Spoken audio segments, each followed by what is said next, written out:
Salut les amis, c'est Winslag. Aujourd'hui je réponds à vos questions, c'est parti. Les tutos de Winslag. Bon alors comme vous pouvez le voir, j'ai un peu changé la configuration par rapport à d'habitude. J'ai changé la caméra de sens, donc derrière vous voyez mon sapin. Alors j'espère que vous n'êtes pas épileptique parce qu'il clignote à tout va. Ça me fait penser que je n'ai pas bu ma bière du 24. Allez. Bon, je vais me la mettre au frais. Allez, c'est parti. Encore une pelade, mon pauvre. Oui, bon, c'est pas une question, mais c'était pour vous faire un petit point sur ma pelade. Donc si vous vous souvenez, dans mes dernières vidéos, elle était sous le menton ici. Donc là, maintenant, j'ai plus rien.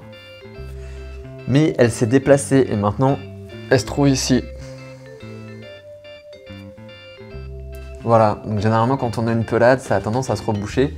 Quand elle était ici, du coup, ça a mis une dizaine de mois à se reboucher et elle s'est déplacée. Donc il y a très longtemps, elle était là. Elle se déplace un peu partout, c'est génial. Donc bon, voilà, c'était le petit point pelade. C'est quoi ton tatouage? Alors le tatouage que j'ai à l'épaule, d'ailleurs je n'en ai qu'un pour l'instant, c'est un tatouage polynésien que j'ai fait il y a de ça, pas 5 ans, c'était pour mes 30 ans. Voilà. Salut, quand tu dis baume à barbe, c'est quoi en fait? Un baume à barbe, c'est un peu comme une crème à barbe, tout simplement. C'est une crème qui va venir hydrater ta barbe, ça permet de changer un peu de l'huile à barbe. Une bière par jour. C'est obligé de prendre de l'huile de ricin ou bien je prends n'importe quelle huile?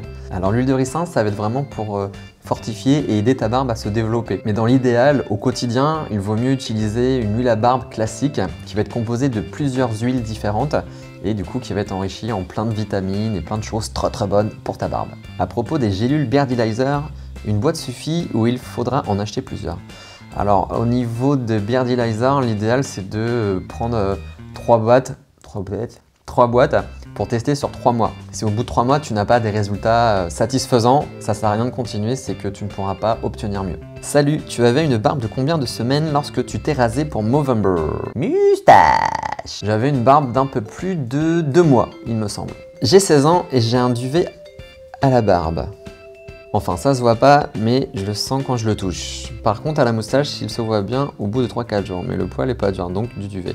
Tu penses que l'huile de ricin peut fonctionner? Merci. Alors oui, l'huile de ricin peut vraiment donner de très bons résultats sur le duvet et vraiment aider à développer la barbe.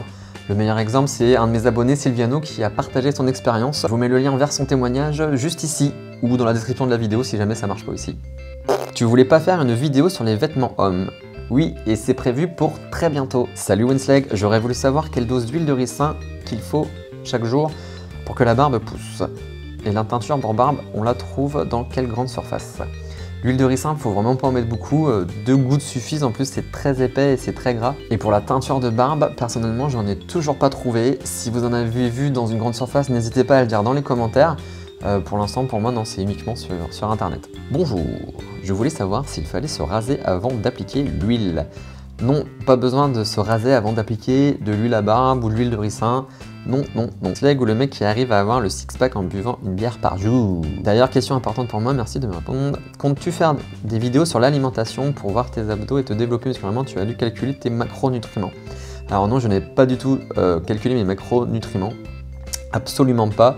C'est vrai que je fais pas très attention à ce que je mange. Et avec la bière par jour ces derniers temps, plus les fêtes, j'avoue que les abdos, on les voit quand même moins. Donc j'ai prévu de faire peut-être, si ça vous tente, une vidéo de transformation physique sur un mois avec un entraînement quotidien. Donc si vous voulez que je vous partage ça et que je vous en fasse une vidéo, dites-le moi dans les commentaires. Salut Winslag, je voulais savoir si tu avais déjà testé le produit gel tonifiant de Beardylizer ou si tu comptes le tester. T'es super, change rien à une bière par jour. Alors oui, j'ai déjà testé, mais j'ai pas vu de résultats notables. Du coup, je vous en ai pas fait de vidéo parce que voilà, j'ai pas forcément été super conquis par ce produit. J'aimerais savoir, Winslag, comment fait-on pour retirer les poils situés sur le dessus de la joue, entre la barbe et les yeux? D'ailleurs, est-ce que se raser avec une tondeuse abîme les poils? Alors, pour retirer les poils qui sont au-dessus de la ligne des joues, soit tu peux utiliser un coupe-chou, un rasoir, ou bien aussi la pince à épiler ou de la cire spéciale visage. Moi personnellement, j'utilise le coupe-chou pour enlever tous ces poils là. Et se raser avec une tondeuse n'abîme pas les poils. Au niveau de la coupe, si tu regardes avec un microscope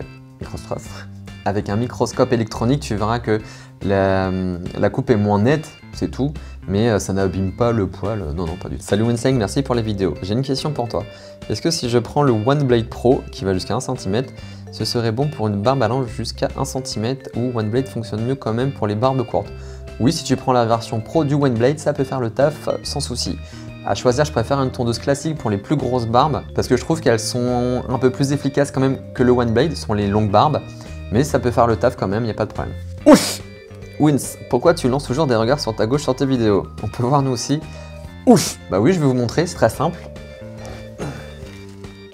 Alors quand je me filme, je suis posé ici sur le canapé, vous pouvez reconnaître, et sur ma gauche, bah en fait là voilà il fait nuit, mais quand je filme, voilà il y a une fenêtre. Et du coup, je vois ce qui se passe dehors. Et comme je suis curieux, quand il y a des gens qui passent, bah j'arrête pas de regarder, donc je regarde les gens qui passent au final. Voilà pourquoi je regarde à gauche. À mercredi prochain pour un nouveau tuto les amis. Ouf! Tchou!